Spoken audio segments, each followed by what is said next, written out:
Tonight, we are on a mission to make moon milk. Why is it called moon milk, you ask? That's because we're using warm milk, which is perfect right before bedtime. That's also why I'm wearing my pajamas. Ask an adult for permission and we'll get started.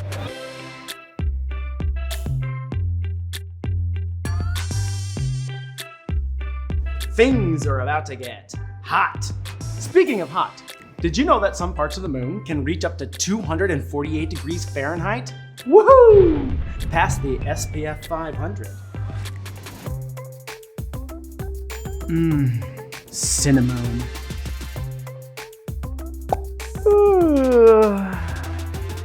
Good night, moon. Milk. Ready for our next experiment? Head over to youtube.com/milkit to see them all.